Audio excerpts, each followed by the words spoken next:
La première des choses, c'est quand même, je sais pas, pour Solidaire, aujourd'hui, c'était évident qu'on devait être présent contre la répression syndicale.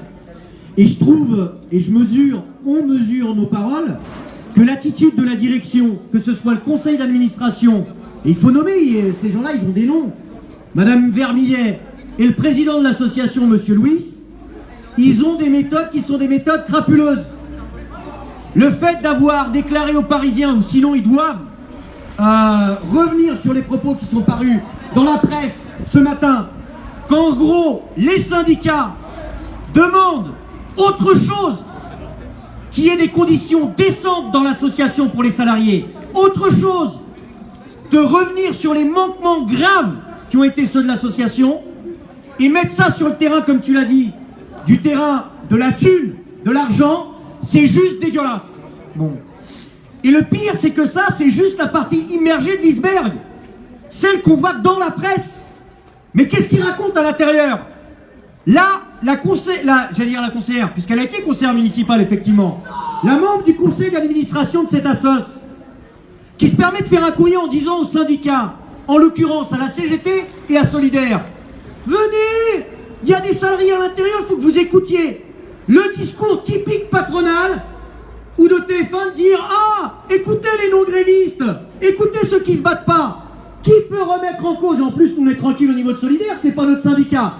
La représentativité de la CGT dans une tôle où ils sont même pas de 12 salariés d'exécution, il y a eu 12 votants, avec des gens qui sont venus exprès pour voter pour les élections professionnelles et leurs représentants qui étaient baptistes. Ils ont fait le vide, comme dans n'importe quelle boîte, et il a raison le copain de le dire. Un vide patronal.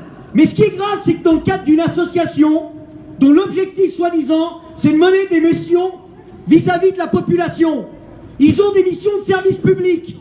Et avec des gens qui sont à leur tête, qui, soi-disant, occupaient des postes vis-à-vis de la ville, qui sont des postes, soi-disant, de service public. Ça, c'est une faute inexcusable. Qu'est-ce qu'on demande? On demande une chose. Il y a deux camarades là, Gabriel et Saïd, qui sont sous le coup d'un entretien préalable pour licenciement. Ce que risquent ces camarades, c'est le licenciement. Ils ont été virés le lendemain d'une audience de négociation où il y avait Baptiste et ma pomme, donc où il y avait et la CGT et Solidaire. Dès le lendemain, on leur a dit « tu n'as plus le droit de rentrer à l'intérieur de l'entreprise ». De façon totalement illégale. Quelle leçon ils vont donner? Ils peuvent donner aucune leçon. Et nous, on pense que sur ce dossier, parce que là, ils sont en gros en suspension, sur ce dossier, on a proposé, la balle elle est dans leur camp.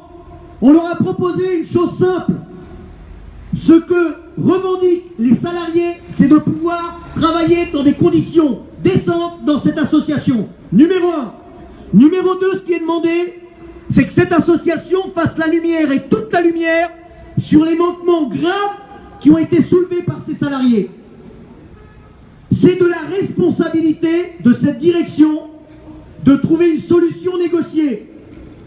Alors que nous avions demandé des rencontres, le matin même où on devait être reçu, des lettres en recommandé pour des entretiens préalables au licenciement étaient envoyées. Comment peut-on croire même dans la méthode? Macron, il fait pas ce genre de conneries. Comment tu fais?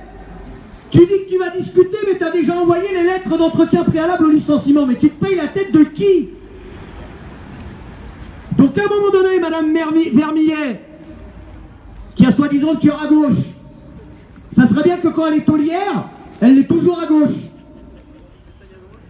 Et Monsieur Louis, c'est pareil. Parce que ce dossier, il est sur un dossier pénal.